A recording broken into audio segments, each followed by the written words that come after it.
Recording by Timothy Casey. Vigorish by John Berryman. If it takes a thief to catch a thief, what does it take to catch a psi-gifted thief? What do you hate and fear most?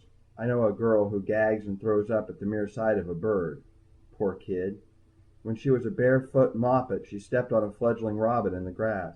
She hasn't gotten over the squish of it yet. Birds don't trouble me. I can look at them all day.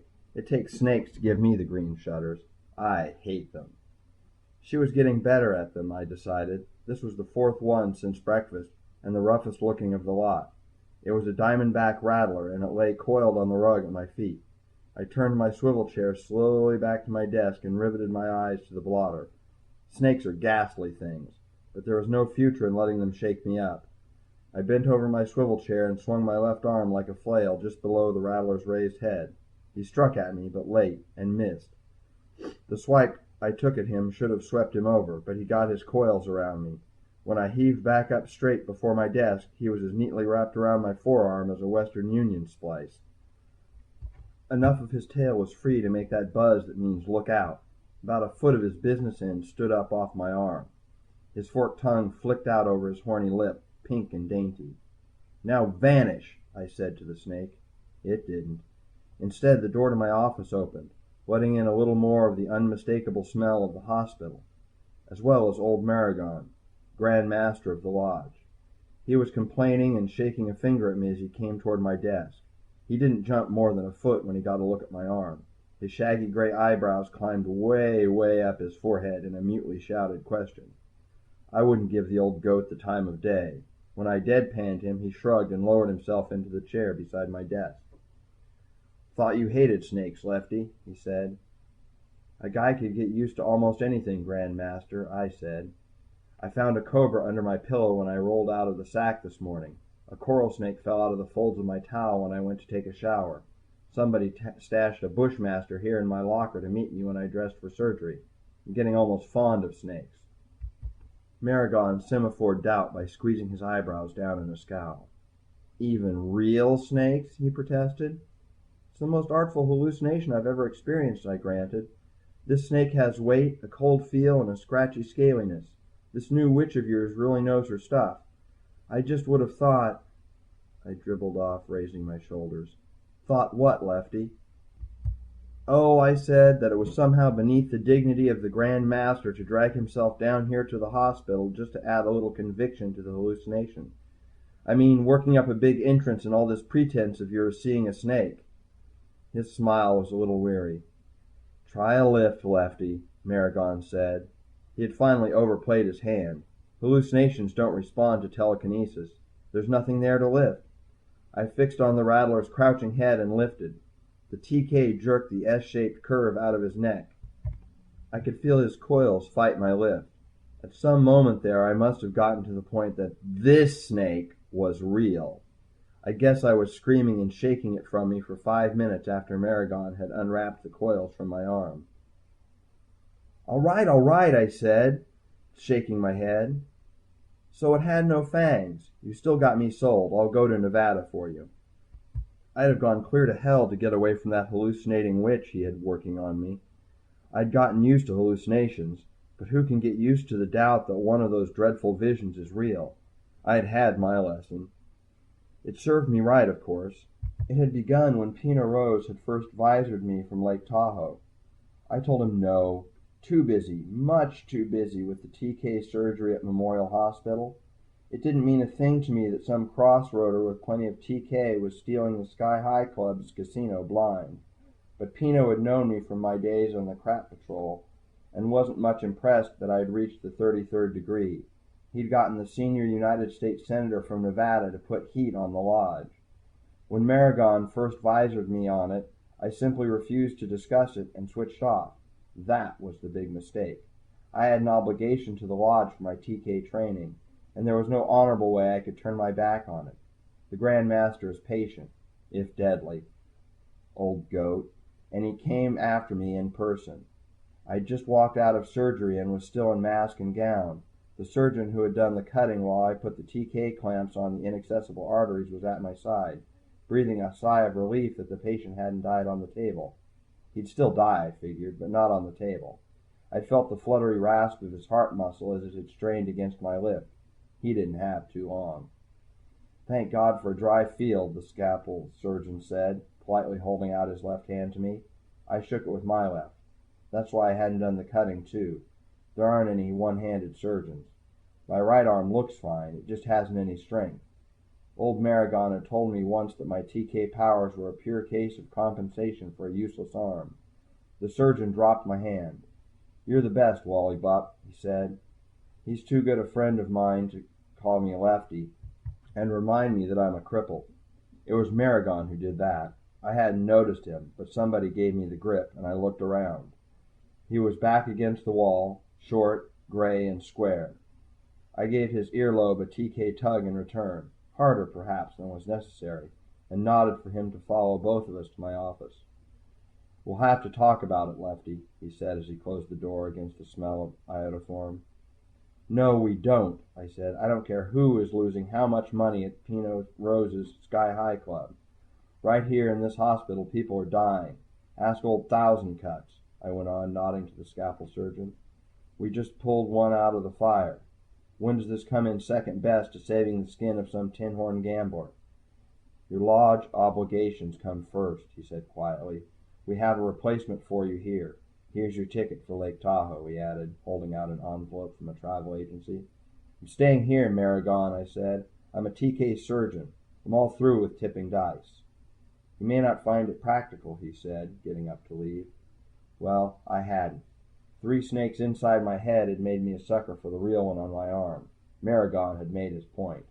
I might have reached the 33rd degree, but I wasn't quite as a big shot as I thought I was. I could feel that rattler on my arm all the way to Lake Tahoe. Like any gambling house, the Sky High Club was a trap. Pino had tried to kid the public with a classy decor. It was a darn good copy of a 19th century ranch house. At the gambling tables, everything was free. The liquor, the hors d'oeuvres, the entertainment. Everything, that is, but the gambling and the women. The casino was taking its cut. And the women? Or should I be so sure? You paid for your drinks if you stood up to the long mahogany bar. I turned my back to the rattle of cocktail shakers and the chink of glasses, one heel hooked over the replica brass rail, and took a long, careful look at the crap tables. There was a job for me at one of them. I began to shut out the distractions of sight and sound. I wanted nothing to dull my psi powers. A blonde bombshell slithered down the bar and ground herself against my leg. "Want to buy me a drink, honey?" she gasped. I smuggled a lift and slipped all 4 of her garters off the top of her hose. A funny, stricken look replaced the erotic face she had made at me. She headed for dry dock. B girls usually work in pairs, so I looked down at the other end of the polished mahogany. Sure enough, there was the brunette, frowning as she tried to figure out why the blonde bomber had hightailed it out of there. I shook my head at her and she let it lie. That should have cut out the last distraction, but no. I could see one more bimbo working her way through the laughing, drink-flushed crowd toward me. She had hair-colored hair, which was sort of out of character for a barroom hustler. I put plenty of TK on the heel of her right slipper and she stepped right out of it. It might as well have been nailed to the floor. Nothing was going to discourage this one, I saw. I let her pick it up off the floor, squeeze it back on her skinny foot, and come toward me. This new babe leaned over toward me and struck her nose up against mine. It was long, thin, and not a little red. "Billy Joe," she said, and sniffed loudly. "My darlin' Billy." How nearsighted can you get? I don't think there's such a thing as a case of mistaken identity around a guy like me. I didn't know her darlin' Billy from Adam's ox, but I'd have bet a pretty we didn't look alike. "You're wasting it," I told her, looking out over the crap tables. "It's new and different, but I'm not anybody's darling." A jerk of my head told her to move on, but she sniffled and stayed put. I gave up and started through the press of gamblers towards the cashier's cage. "Billy Joe," this hustler moaned behind me, clutching at my jacket. "I knew I'd find you here, and I came such a far piece, Billy Joe. Don't make me go off again, darling Billy." Well, I prefer to gamble for cash. I had reason while on the job for sticking to a known amount of chips. She stood there while I got $1,000 worth of $10 markers, looking at me with some kind of plea in her eyes.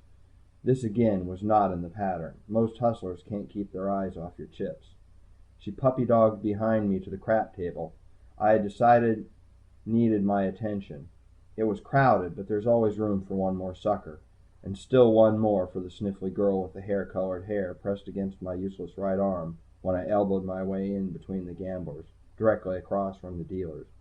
"Billy Joe," she said, just loud enough to hear over the chanting of the dealers and the excited chatter of the dice players. "Billy Joe." What a cornball routine. I took stock before beginning to lose my stack of chips. There were more than 20 gamblers of both sexes pressed up against the green baize of the crap layout. 3 stickmen in black aprons that marked them for dealers were working on the other side of the table. We had at least one dealer too many for the crowd. That screamed out loud that the table was having trouble. Big gambling layouts know within minutes if a table is not making its vigorish. A Nevada crap layout with moderately heavy play should make 6% of the amount gambled on every roll. That's its vigorish, its percentage. If the take falls below that, the suspicion is that the table is being taken to the cleaners by a crooked gambler, or crossroader. The table I had picked was the only one in the Sky High Club's casino with more than one stickman working it. The girl sniffled and her long skinny arm reached around behind me to snag a couple of sandwiches the size of postage stamps from a waiter's tray. She wolfed them down, wiping at the end of her long nose with a wadded up hunk of cambric. She'd done it before, and plenty, for her nose was red and sore. She made cow eyes at me. "Don't say it," I told her. "I'm not your darlin' Billy." The dice were to my right. I'd get them after a couple more losers rolled. My unwanted hustler stood on that side of me too. They never have any money of their own. I wasn't about to give her any of mine. I wanted to lose some dough in a hurry. I started playing field numbers and TK'd the dice away from the field every time a gambler came out. Of course, I could have let the table's 6% vigorish take it away from me, but that would have taken longer. Even with losing on every roll, the dice got around to me before I had lost the 900 I'd set out to drop. Put 4 chips on the don't pass side of the line and shook my left hand because of my weak right arm and got ready to come out. Sniffles seized me. "Don't, Billy Joe," she said suddenly. "You'll lose." She pushed my chips across the line to the pass side. That burned me up. "Get your hands off my chips," I said, annoyed by bad gambling manners. Her face was all resignation and sadness. Well, not quite all. A lot of it was thin red nose and buck teeth. "You'll lose, darlin' Billy," she said.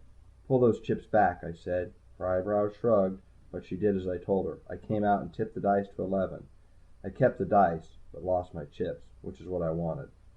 Throwing 6 more down on the don't pass side, I rattled the ivories in my left hand. Tears began to roll down her unhealthy cheeks. "Lose," she cried nasally and sniffed. "Billy Joe, listen to me, darlin' Billy. You'll lose." Her eyes rolled up toward the top of her head as I ignored her and came out. Sniffles gasped. "Hits a 7." Well, that's the number I'd tipped them to, but she called it before the dice stopped rolling. That left me 13 chips. Half absent-mindedly, I put 3 of them on the pass side of the line and tipped the dice to 12. Mostly I was looking at this scarecrow beside me. "Boxcars," one of the dealers called. "My future home."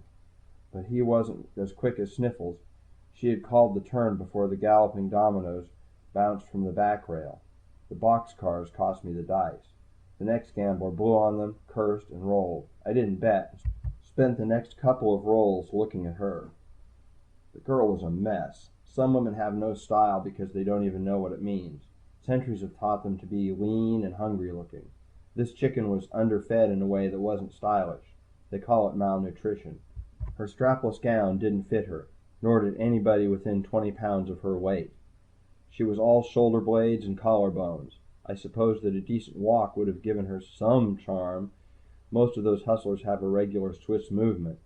But this thing had a gait that tied it in the slack way her skirt hung across her pelvic bones and hollered, "White trash," at you. I wasn't much flattered that she'd tried to pick me up. People have a pretty accurate way of measuring their social station, and she thought she was what I'd go for. Well, I guess I don't look like much, either. I'd missed my share of meals when they might have put some height on me. My long freckled face ends in a chin as sharp and pointed as her nose, and there's always something about a cripple, even if my powerless right arm doesn't exactly show. My days at the crap table came back to me. That's where the lodge had found me. down on my knees in an alley, making the spots come up my way without even knowing I could do it. And when they'd convinced me I was really a TK and started me on the training that finally led me to the 33rd degree, they'd put me right back in those alleys and cheap hotel rooms, watching for some other unknowing TK tipping the dice his way. Did Sniffles have it? She wasn't tipping dice exactly, but she sure was calling the turn. She was tall as well as skinny, and our eyes weren't far apart. "Billy Joe," she whispered above the racket of the gambler in the casino, putting her mouth close to my ear. "I told you, sugar, and now you lost. You lost." Her perfume was cheap but generous, and pretty well covered up her need for a bath. "There's some left," I told her. "Show me how." She hugged my arm to her skinniness. "That's all any of the hustlers ever wanted, to get their hands on your chips. They figure some of them will stick to their fingers." The gambler next to me had won a $1 bet without my help. He acted mighty glad for a win. Maybe it was a while since he'd hit it. I decided to give him a run of luck. Now in charge of my chips, Sniffle called the turn on every roll. She was hot. It wasn't just that she followed where the gambler next to me put his dough. She was ahead of him on pushing out the chips on half the rolls. He quickly saw that my chips had stayed on the same side of the line each roll as his. He cursed me for a good luck mascot. "Stick with me, Lefty," he said. "We'll break the table." I rammed a hard lift under his heart, and then, ashamed of myself, quit it. He turned pale before I took it off him. "What's the matter?" I asked him, supporting his sagging elbow, still mad at myself for acting so childish. "Nothing, nothing," he gasped, starting to recover. He'd only been dying, that's all. But it came in the second best compared to holding the dice. No point calling too much attention to him. I decided 4 passes were enough while he held the dice. What do you know, as he came out for the 5th time, Sniffles put my stack of chips on the don't pass side of the line, while scraping at the chapped end of her skinny nose with the back of her free hand. Like every compulsive gambler I've ever seen, the roller next to me was sure he was on a rampage. 4 passes and he thought he had the dice licked.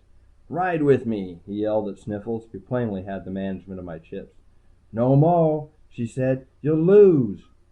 Of course he did. I'd TK'd the 1-2 up. "Little Joe from Kokomo," one of the stickmen called. They raked losing bets and paid winners with the speed of prestidigitators. "Roller keeps the dice," the stickman told my neighbor. The gambler cursed and threw the dice to the roller on his left. He spat blame at Sniffles for not riding with him. He was one big clot of crushed misery. After all, hadn't he wanted to lose? They'll do.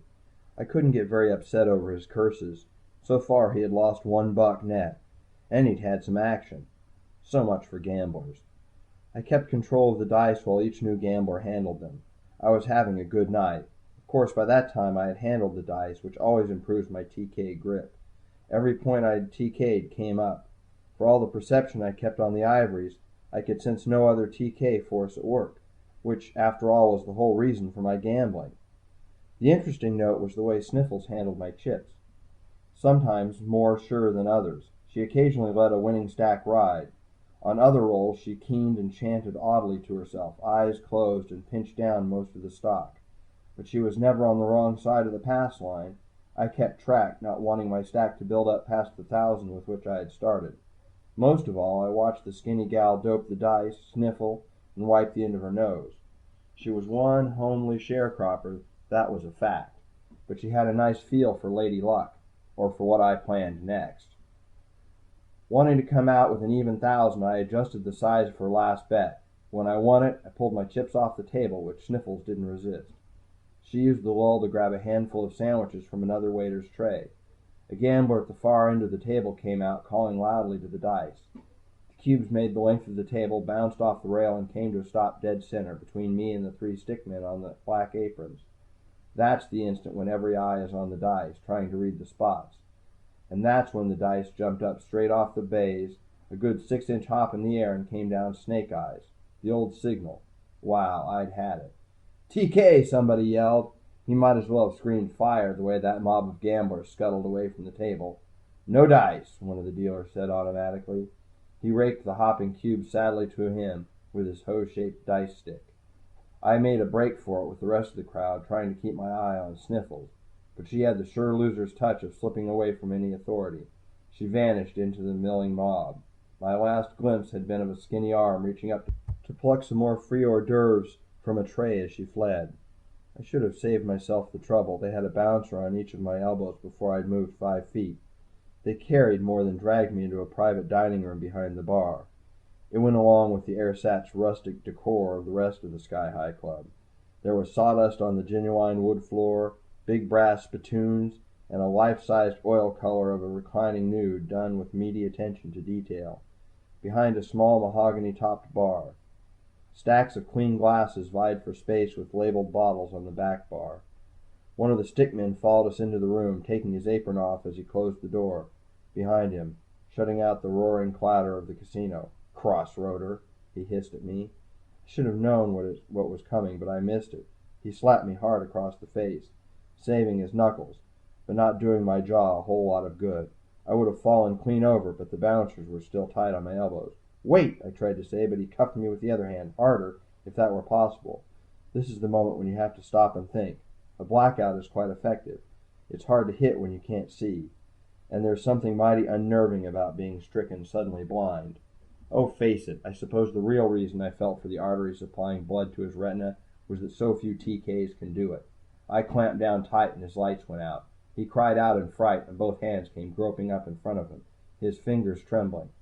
"I'm blind," he said, not able to believe it. He began to lose his balance. Felt one of the bouncers go for his sap. "Try it, you gorilla," I told him, wrenching around now that I was free on his side. "Try it and I'll rip the retinas off your eyeballs the way you'd skin a peach." He recoiled as though I were a puff adder. The other bouncer let go of me, too. I skidded in the slippery sawdust, scared half to death, but got my back against a wall, just as the stick man who had slugged me lost his orientation completely and fell to his knees in the sawdust. It would be some minutes before his vision started dribbling back. The click of the door latch broke the silence. One of the other stickmen eased himself in, holding the door only wide enough to squeeze past the jamb. Don't give the suckers a peek at the seamy side. They might just take their money to the next clip joint down the street. He didn't look like the others somehow. He was older, for one thing. Perhaps it was his nearly bald scalp. Perhaps the thick, bookish glasses in heavy brown frames. "What's that?" he asked mildly, poking a finger at the dealer kneeling in the sawdust on the floor. My blackout victim was reaching out, trying to find something he could use to raise himself to his feet. His face was frozen in a fierce, unseeing stare as he mentally screamed at his eyes to see. "Blackout," one of the bouncers told the second stick man in a muffled voice. Sharp Eyes fired a quick, surprised look at me. "Well," said the bald dealer. "Good evening, brother." I had a surge of relief. The strong arm stuff was over. This was the casino's TK. "What kept you, brother?" I said, sounding a little sore. "These characters were going to kick my teeth out." His grin had a taste of viciousness. "I did give them a little time," he agreed. "How was I to know?" He looked calmly at them over the tops of his glasses. "You can go now," he said, like a schoolmarm dismissing class. The gorillas helped the blindly staring dealer to his feet, brushing at the sawdust that clung to his clothing, and had him presentable by the time they let him through the door. They seemed glad to get away. "The blackout," the TK said musingly to me. "You hear about it, and the Silas cringe when they think it might happen to them, but you don't see it every day. You're in the lodge, of course," he added. "Of course," I said coldly. "Please," he said, waving a hand at me, "don't take it so big. So am I." From 5 feet apart we exchanged the grip, the tactile wordless impossible for the Silas to duplicate. Just a light tug at each other's earlobes, but perfect identification as TKs. "I'm Fowler Smythe," he said. 25th degree, he added, flexing his TK muscles. "What is it, Buster? You on crap patrol?" I paused before I answered. 25th degree. Since when could a gambling casino afford a full-time 25th? TKs in the upper degrees came high. I had already figured my fee at $100,000 a day, if I straightened out the casino's losses to the Crossroader. "Wally Bupp," I said, at last, deciding there was no point in trying some cover identity. My gimpy right wing was a dead giveaway. 33rd degree, I added. He had a crooked grin, out of place beneath his scholarly glasses. "I've heard of Wally Bupp," he admitted. Well, he should have. There aren't so many 33rds hanging around. "And you are young, smug, and snotty enough to play the part," he concluded without heat. "Still, that's all it might be, just play acting, with Barney going through the motions of being blind. You could still be outside the lodge, Sonny. Any crossroader who can tip dice the way you were working them can twitch an ear. Let's see some credentials." He scuffed through the sawdust to the bar and took a stack of silver dollars from his apron. He held them, dealer-wise, in the palm of his hand, with his fingertips down so they were columns surrounded by offensive fingers. "How many?" he asked. I shrugged. "The whole stack, Smythe," I told him. His eyebrows went halfway up his tall forehead, but he put them all down on the bar top. "About 25 silver dollars." "Show me," I said. He ran his fingertips down the side of the stack of silver. Another tactile. Well, he certainly wasn't much of a perceptive, or he would have been able to handle the blackout himself. He closed his eyes for the hard lift. Some do that. The coins came up off the mahogany an inch or so and made a solid smack when the lift broke and he dropped them. Not very impressive work for a 25th degree. The coins spilled over. I used the excuse of straightening up the stack to get a touch myself. I could have done it visually, of course, or I could have straightened them up with TK, but touch helps my grip. I took a good look at the door to the main casino, a heavy job of varnished native cedar, just to show him. Turned my back to the bar, leaning against it with one foot on the brass rail. The lift was as clean as I've ever managed. Anger, fear, any strong emotion is a big help. They came up all together, staying in a stack, and I could perceive that they hung in the air behind me, a good foot clear of the bar, about 20 feet from the door to the casino. In a smug show of control, I dealt the cartwheels off the top of the stack one at a time, and fired them hard. Each one snapped away from the hovering stack, like a thrown discus. My perception was of the best. Each coin knifed into the soft cedar of the door, burying itself about halfway. My best sustained lift. I suppose about 200 times the weight of a silver dollar. But with the lift split by the need to keep the stack together, about 20 G's was all the shove I gave the cartwheels. Still, you might figure out how fast those cartwheels were traveling after moving 20 feet across the bar at an acceleration of 20 G's. Smythe gasped. I doubt he'd ever seen better, even in the controlled conditions of lodge meeting. "A little something to remember me by," I said as I opened the silver-studded door. "Now let's see the boss." "You're a TK bruiser," he said, impressed. "If you'd hit Barney's eyes like that, he'd be blind Tom for a fair." "Hardly," I sniffed. "You ought to know that no respectable TK would lay a lift on a retina. I just squeezed off a couple of small arteries. He's back in business already, I'd say." Had I mentioned the rustic decor of the Sky High Club? When Las Vegas had deteriorated to the point where it could turn most stomachs, the better clubs migrated up among the tall pines, along the shores of Lake Tahoe. And in place of the dated chromium glitter of Vegas, they had reached way back to the good old days for styling. The Sky High Club was typical. The outside was all hand-hewn logs. The inside had a low, rough-beamed ceiling and a sure enough genuine wood floor. The planks were random width, tree-nailed to the joists. Even the help was dressed up like a lot of cowpokes, whatever cowpokes were. This ersatz ranch house was owned by two completely unlovelies. Pino Rose, who had used his political leverage to get me on the job, I had known since he'd been a policy number runner on the Lower East Side. His partner, Simonetti, was something else, but somehow I wasn't looking forward to meeting him any more than I was to seeing Rose again. I guess it's the filth within these croupier types that makes them surround themselves with the aseptic immaculacy of iridium and glass. Their office was in a penthouse perched on the slanting roof shakes of the casino. It was as big as a squash court, and as high and as square. Every wall was glass. It couldn't have been in greater contrast to the contrived hominess of the casino if they'd thought about it for a year. Then, for the last twist, the furnishings were straight out of the old Southwest. Navajo rugs, heavy Spanish oak desks, and a pair of matching couches or divans of whole steer leather stitched over oak frames. Pino Rose came quickly toward me the moment Fowler Smythe showed me into the office, spurs jingling. "Hey, there he is, the boy they had to rule off the track. How's the boy, Lefty? Long time no see." He held his hand stuck way out ahead of him. His sharp, dried-out features repelled me twice as much as they had 10 years ago. That hatchet face of his was gashed with what he thought was a smile.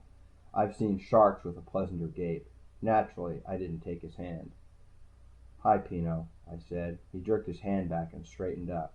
He snapped the hole in his face shut. "My partner," he said, waving his hand at the dark-skinned gent standing over against one of the fumed oak desks.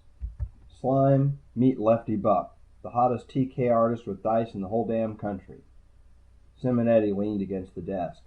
He drew a zipper open in his fancy blouse, dragged out the Bull Durham, and started to roll his own. They watch too much TV. It makes terrible hams of them all. He spat on the floor. "A living doll," I said. I took a better look at this honey. Face it, he was oily as a snake.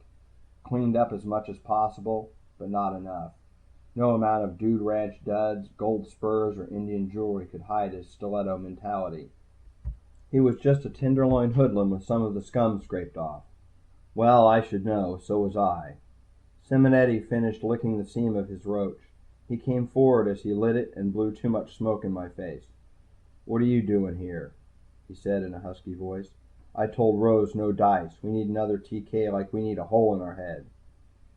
"You think I want to be in this trap?" I snapped at him. "Say the word, Tex, and I'm gone." "You're fired," he said huskily. "Scram!" I started for the door, glad to be rid of the lot of them. Pina Rose beat me to it. He showed me several rows of teeth, the way sharks will. "Half of this joint is mine," he snarled, holding a hand lightly against my chest. He knew better than to push. "My half is hiring you." The whiff of garlic over my shoulder told me that Simonetti had followed me too. He didn't have any reservations about grabbing me and twisting me around to give me a full face. "If you know what's good for you, you'll get out of here." "Freak," I said, laying it on his mitral valve. After his heart had missed about 8 beats, he started to sink, and I quit the lip. "Be polite, Simonetti," I said to the panic in his yellowish face. "Next time I'll pinch down tight. The coroner will call it heart failure. Tough." He wanted his stiletto. He needed it. He was sorry he had ever quit carrying it. A couple of seconds of reflection told him I was too tough for him. He went for his partner, his face darkening with rage now that his heart could get some blood to it. He had his hands out, for Rose's throat, I guess. For my dough, it took guts to put fingers that close to all those teeth. But he never got a chance to try it. An ashtray, one of those things with a shot-loaded cloth bag under it, flew off a desk and smacked him in the back of the head and dropped to the floor with a thump. It wasn't a hard blow, but an upsetting one. Fowler Smythe grinned at him from where he was sitting in one of the cool leather divans. "Sit down and shut up, Slime," he suggested coolly. Simonetti sagged with defeat. "Look, Rose," he gasped, "I want out. Bad enough that our losses can't be stopped with this creep Smythe. Now you drag another TK. Buy me out." "What's a business worth that's losing its shirt?" Rose sneered. "We were in clover, you fool, till this crossroader got to us. This is our only chance to get even." That finished Simonetti. He went back to his desk and slumped against it, scowling at the points in his hand-tooled boots. Rose looked over at me. "Let's make sense," he said quietly. "We watched you on the TV monitor from the time you came in." "Sure. What about it?" he demanded. I shrugged. "I had my way with the dice, Pino. I dropped 9 yards as fast as I could, then won it back. The spots came up for me every single roll but 2 when I had my eye on something else." He snickered. "We saw her," he said. "How about it, Fowler?" asked my lodge brother. "Was a worker tipping the dice tonight?" "I never felt it," he said. "But the table had dropped nearly 40 grand during the shift, which was about over when you started to play. He's too good for me, Wally." "But you felt my lifts," I protested. "You called TK on the table." Smythe shrugged and took off his glasses. "I thought I felt you tipping when you first came to the layout," he said, waving them around. "I needed confirmation.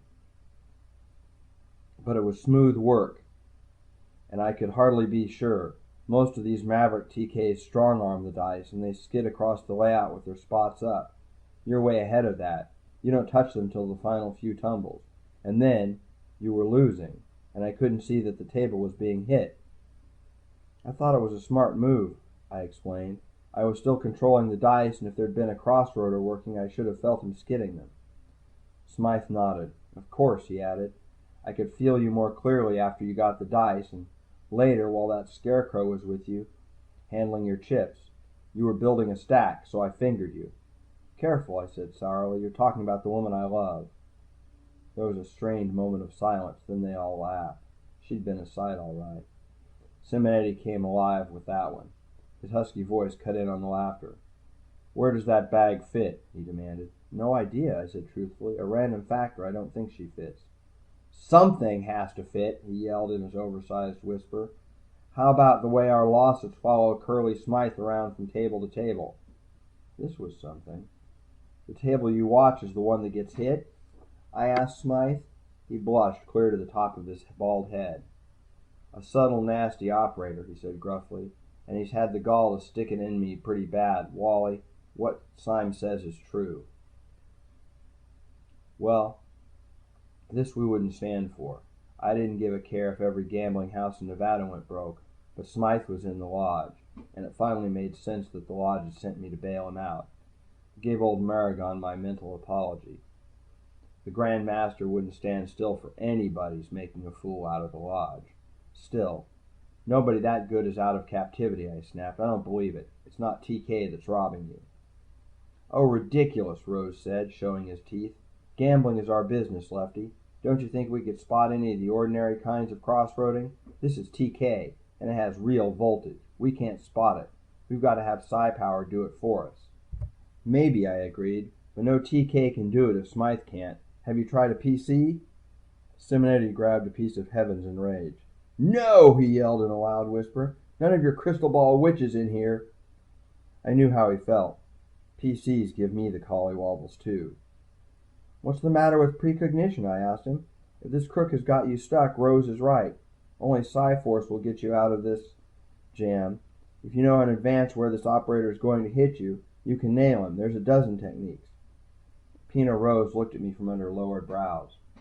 "Are you a PC, Lefty?" he asked me.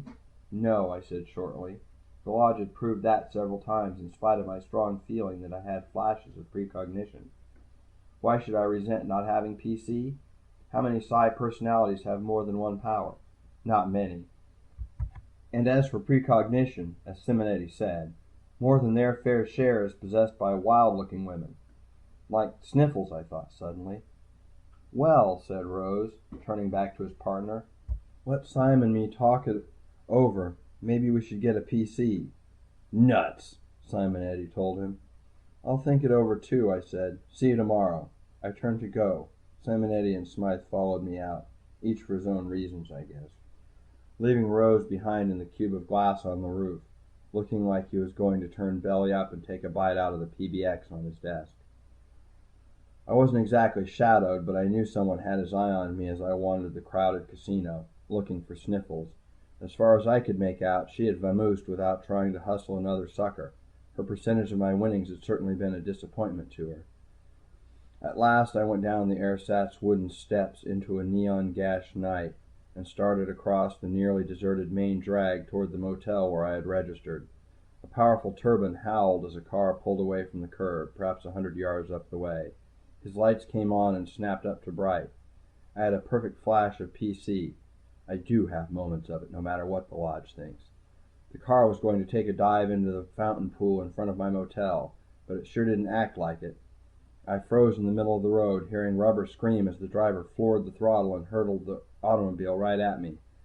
He might as well have been on tracks. There was no place I could go.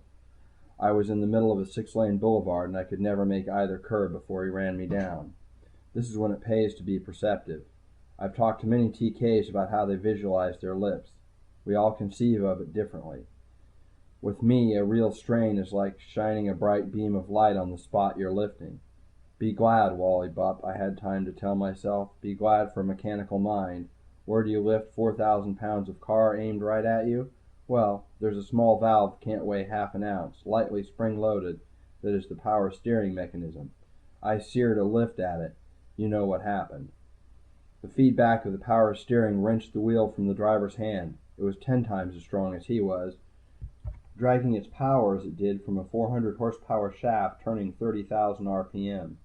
The car careened and skidded across the curb, took out a small marble rail across the fountain pool and dived in, still screaming rubber. The fountain went over with a crash, and then the racket dwindled off in the shriek of twisted buckets. The turbine had gotten what for in the collision. I didn't hang around to see what happened to the driver. He was just some heavy who had the job of rubbing me out. But I did seek another haven. If they knew me that well, I'd never be safe where I'd stashed my suitcase. There was a copter squatting at the Sky High's ramp. I jumped for it and had him drop me towards the outskirts of the town of Lake Tahoe, and then walked a few blocks, mostly in circles, to see if I were being followed, before darting into a fairly seedy motel a couple of blocks off the main drag. My room was on the 3rd floor of the flea bag. Part of the place was only 2 stories high. The door at the end of my corridor opened out onto the roof. When I had calmed down, I stepped through the door onto the cool of the desert night. The gravel on the built-up roof crunched in the darkness under my feet as I walked cautiously to the parapet and looked over its edge to the hunk of desert that stretched away toward Reno, out behind the motel. The 3rd story behind me cut off the neon glare from the strip and left the place in inky darkness. There was silence and invisibility out behind the motel. Feeling a little creaky about falling a couple of stories to the ground, I lay down on my back on the narrow parapet with my hands behind my head to soften the concrete a little, and looked straight up into the night sky. A dawdling, honest Perseid scratched a thin mark of light across the blackness. I heard a coyote howl. This was the desert. This was peace. The dice and the chuck-a-luck seemed 10,000 miles away. I heard a sound. Gravel crunched dimly under another foot. Somebody had stepped invisibly onto the roof. It scared the daylights out of me, more so because I was flat on my back. Cautiously, I turned my head toward the door I had come through to see the fuzzy redness of a cigarette in the dark. It brightened as the smoker took a drag. Then I heard the sniffle and knew who it was. She stood there, apparently leaning against the wall behind her, silently, invisible but for the glow of her cigarette, and not moving her feet. "Hello," I said at last. "Wasn't sure you wanted to talk," she said out of the dark. It shook me up. She couldn't see me. "How'd you know I was here?" I asked her. "I don't know how, but I knew you would be." That wasn't what I had asked exactly. She sniffled, and I could almost see the back of her hand swipe the bead of moisture that kept forming at the tip of her skinny nose. Made me think. Psi powers crop up more often than they should in folks who are marked with debility. It's the old compensation story. Look at my weak right arm. What she had said about expecting to find me on the roof sounded like precognition, and she sniffled and sniffled. Maybe it was one more of those tied-in hysterical psi weaknesses. "What are you doing out here?" I asked her. "Resting," she said wearily. "I just hit town today." "And tired already?" "I was broke," she said. "Worked in a hotel laundry till dinner time to get eatin' money. Hot work, but I swiped a nice dress to wear when I went looking for you, Billy Joe." "Yeah," I said, hiding my snicker over the dress. "Say, I wanted to thank you for handling my chips. I'd have lost my shirt if I hadn't let you show me how. I wanted to slip you a cut, but you bugged out of there." "I figure you should handle our money, Billy Joe," she said. "Anyway, I can't take the money for my gift." She had me shaking with excitement. "You have a gift?" I said, trying to keep my voice calm. "Just some nights. Since I broke my vow, I've lost most of my prophecy. My real gift is healing. Lost all of that," she concluded, not bitterly. "God is punishing me." Gravel crunched as she came slowly across the roof toward me. The fag end of her cigarette made a spinning arc in the night as she snapped it over the side of the roof. Now there was no way to see her at all. Perception is nice in the dark.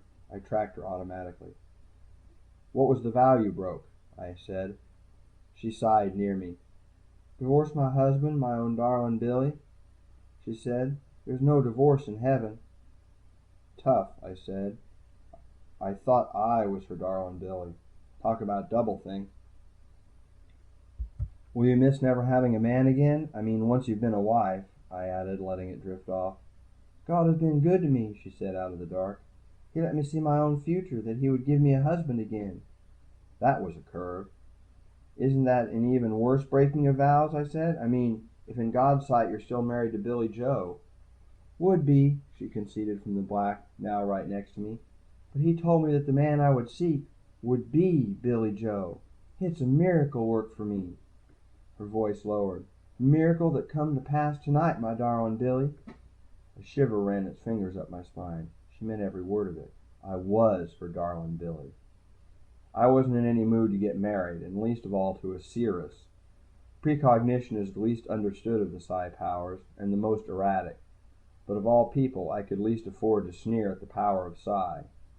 For the first time, I guess, I realized the awful helplessness that comes over the psiless when a TK invokes his telekinetic power. I wanted no part of the future this corn-fed oracle had conjured up, but it might be the only future I'd ever have. I tried to recall her looks. Thinking about them, they really added up to no more than hysterical sniffles, not enough to eat, and the pathetic evidence that there hadn't been any money for orthodonture. Fatten her up, straighten her teeth, and talk about religious rationalization. I snapped out of it. Maybe she could call the turn of the dice, but I'd be damned if she could call the turn of people. Let her try me. I sat up on the parapet, swinging my feet on the gravel of the roof. So tonight you found the husband God's been going to give you? I asked.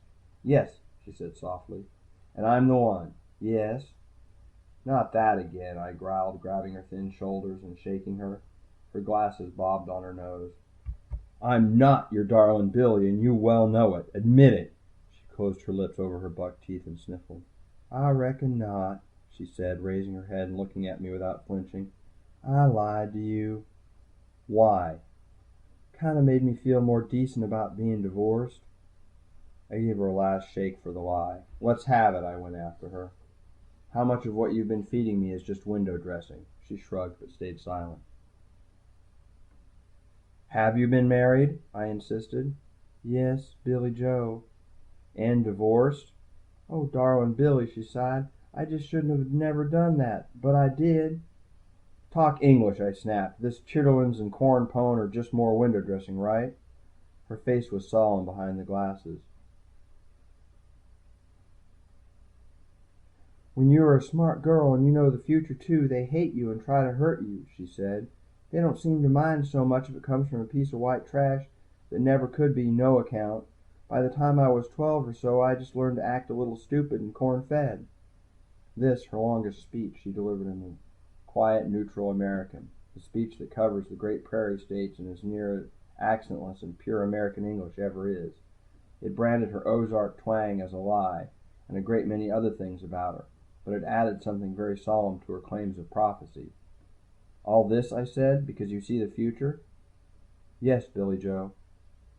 And this talk about losing your prophecy because of divorce was just that? Talk? I insisted. Her mouth worked silently. I talk like trash, and sometimes I start to think like it, she confessed. I even act like it.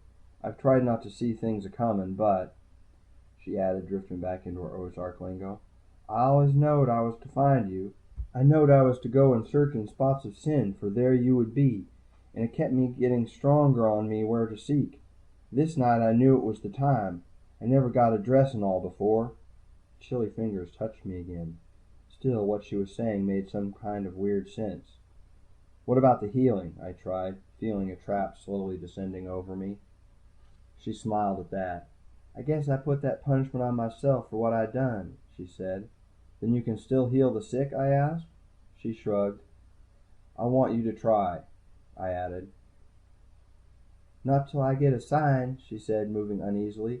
I'm to get a sign. I waved my hands in disgust and turned away from her. There had to be some fakery in it somewhere, I said. You couldn't heal a hangnail. Not a fake, she said hotly. I have healed the sick. Don't get uppity, I said. So have I, you see, I told her. I'm a doctor. Not much of one, I admitted, pointing to my weak right arm. I can't heal myself. Oh, your poor arm, she said. Show me, I said, turning on her. Heal me. I'm to have a sign, she wailed. Well, she got one. I took her to my room and pointed at the dresser. One of the glasses on the tray beside the pitcher rose, floated into the bath, and after we had both heard the water run, came back through the air and tilted the trickle of a few drops of water on her head. Her words gave her away. She was no mystic. She swung her eyes back to me. TK, she gasped. She recoiled from me. She'd had a viper in her bosom. Heal me, I snapped. You've had your sign, and I'm your darling Billy. I got to find it, she said desperately. The weak place. I flopped on the bed, stretched my arm out against the counterpane. She ran her fingers over it. The old laying on of hands. If she were the real thing, I knew what it was. Perception at a level a TK can't match. The real healers feel the nerves themselves. I'd been worked on before. Some more hysterical healers, some real creepy witches, had given me some signs of relief, but none could ever find the real weak place, as she called it. She was mumbling to herself. I guess you could call it an incantation. I got a picture of a nubile waif too freakish to fit in where she'd been raised. What had her Hegira been like? What frightful places had she found herself welcome? From her talk, it could have been an Ozark backwater. I didn't want to know what backwoods crone had taught her some mnemonic rendition of the Devil's Litany. Her hands passed up beyond my shoulder to my neck.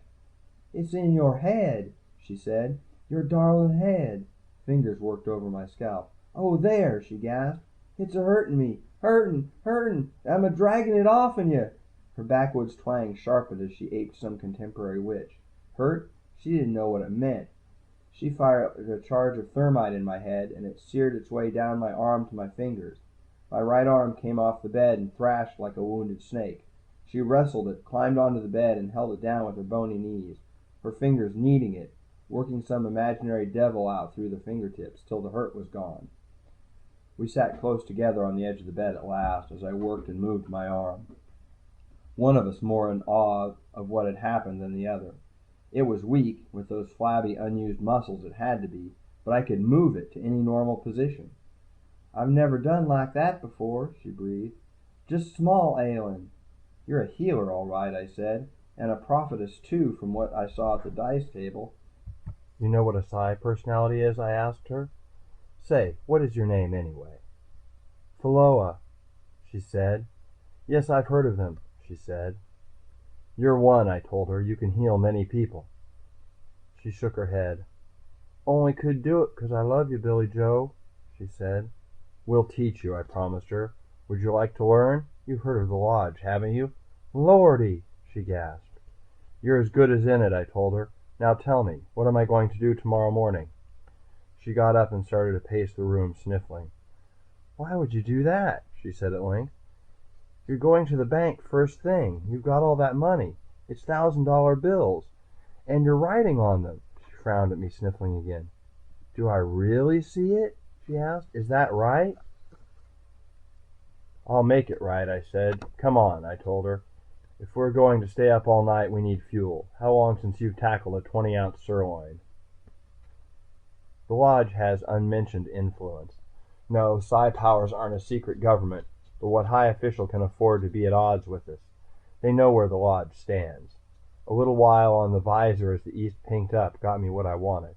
Because of the 3-hour time difference, the Washington brass got me carte blanche before banking hours at the Tahoe Bank that supplied the Sky High Club with its cash. Working with the cashier, who hadn't even taken time to shave after getting his orders from the Federal Reserve Bank, I went over their stock of $1,000 bills, as Pheloa had PC'd I would, and marked down the edges of the stacks with grease pencil. Mostly I did it to make my grip firmer. When the time came, I could make that money jump. Pheloa let me get her a cocktail dress out of one of the women's shops. The right dress helped, but more steaks would have helped even more. I'll bet I put 5 pounds on her that day. She was one hungry cropper, hungry and sniffly. We idled away the afternoon and waited till nearly midnight to go back to the Sky High Club.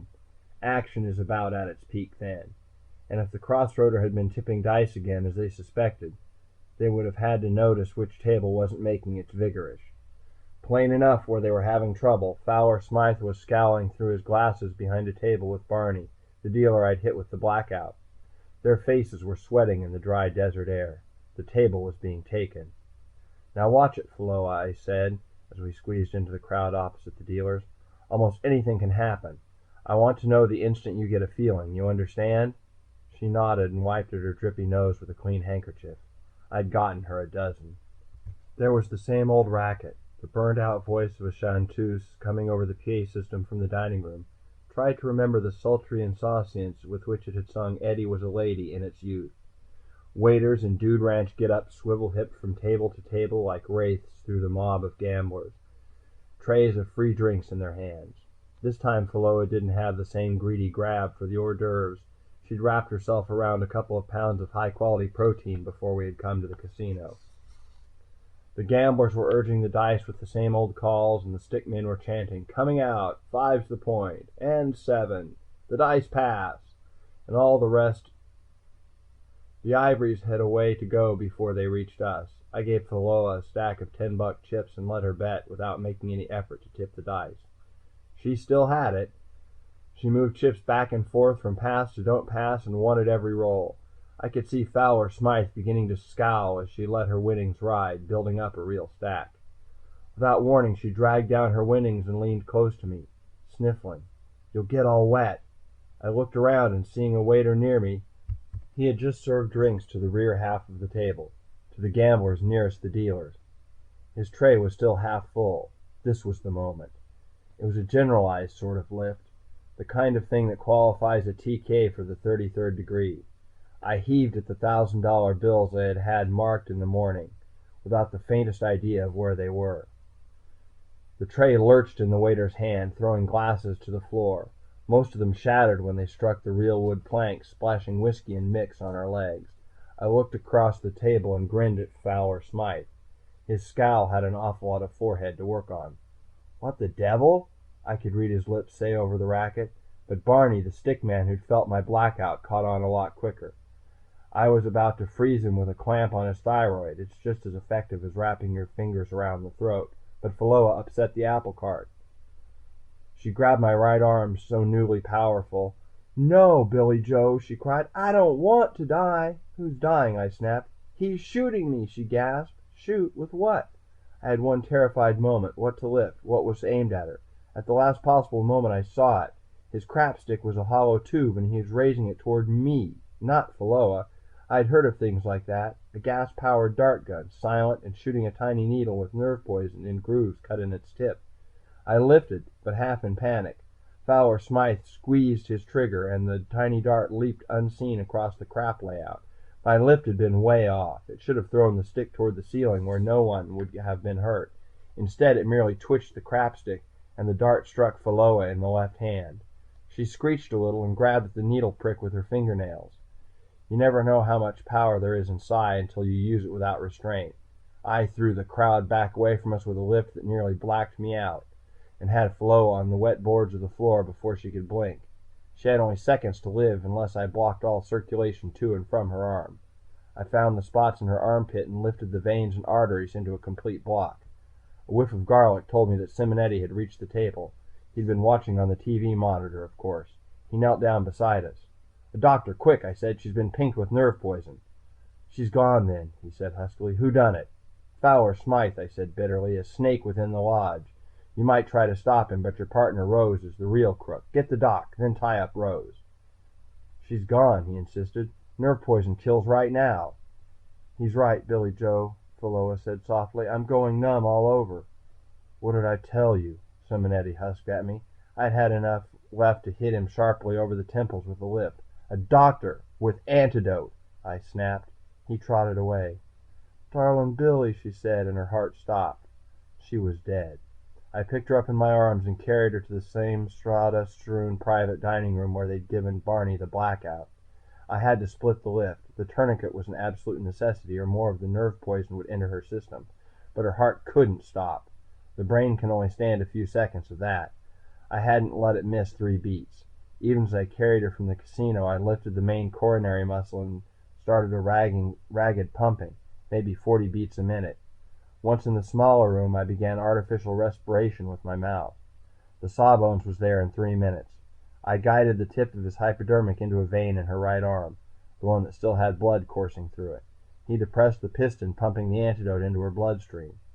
Little by little, I let up on the clamp on her wounded left arm, dribbling the poisoned blood into her system so the antidote would react with it gradually. She stayed unconscious. Then I felt it. Her heart muscle tugged back at my lip. It was struggling to beat on its own. I matched my lifts to its ragged impulses, feeling it steady to a normal 72 as the antidote took effect. Her eyes opened at last, and we stopped respiration. "Billy Joe!" She smiled. She was back from the dead. In an hour we had returned to the motel. She was as good as new, but badly shaken. "I still don't know what happened," she said. I shrugged. "Smoke screen, Pheloa. Every time there's a run of luck on a crap table, somebody yells TK. and I suppose there's a number of TKs who aren't in the lodge and who figure to make a killing here and a killing there by tipping the dice. But any decent TK, even Fowler Smythe, can spot them. There was TK in this, but not tipping dice. Smythe is a skunk. He's no 25th, or he wouldn't have any need to go crooked. He saw a chance to make a killing. He suggested it to Rose, who fell for it and went along. Rose decided to steal Simonetti's half of the business from his partner with Smythe's help. There was no more complicated than smuggling $1,000 bills off the table in false bottoms of trays, and then drinks were being served on. Smythe was using TK to lift the bills into those false bottoms, well screened by the trays from the TV monitors. Barney was in on it, of course, and after the joint had lost enough dough that way, Rose and Simonetti would have had to sell out. Only the buyer would have been a dummy for Rose and Smythe, using money Smythe had lifted off the tables. The whole TK business was just a smokescreen to keep matters confused, I concluded. How come they dared to send for a TK like you? Why weren't they scared you'd catch them just like you did? It took a little more than TK, I reminded her. TK is just a power. One more ability in life. It doesn't make you God. Once in a while it gives you a little more vigorish than the other guy has, that's all. And sometimes it's enough. But you had enough vigorish to catch them, she pointed out. In a way, I said. I told them TK wasn't enough, that it would take precognition, and I don't have PC. I had to bring PC with me. You, Pheloa. That's why I'm alive. Smythe would have killed me with that dart gun of his. You were my vigorish. We rode the copter together to the airport. Old Grandmaster Maragon would sneer out the other side of his face when I brought Pheloa to him. He couldn't keep her from PC training. She had it. Tell me, I asked her, can you always tell what I'm going to do next? I reckon, she said, if I think hard about it. But you can't control what I'm going to do next, can you? I grinned. I wonder, she said. Never tried yet. Oh no, I groaned. She showed me her buck teeth in a smile. I figure first you'll have them straighten my teeth, she said. You'd like a pretty wife. If it's got to be, I said weakly. That would help. I just wish there was some way to handle that hysterical sniffle of yours. That's all. But I guess that's the price you have to pay for that awful load of psi power you have. Oh, that, she said. I ought to be over that by tomorrow. I hardly ever get a cold, darling Billy, and when I do, I throw it off in a few days. Well, I guess it's a cinch I'm no PC. End of Vigorish by John Berryman. Recording by Timothy Casey, Modesto, California.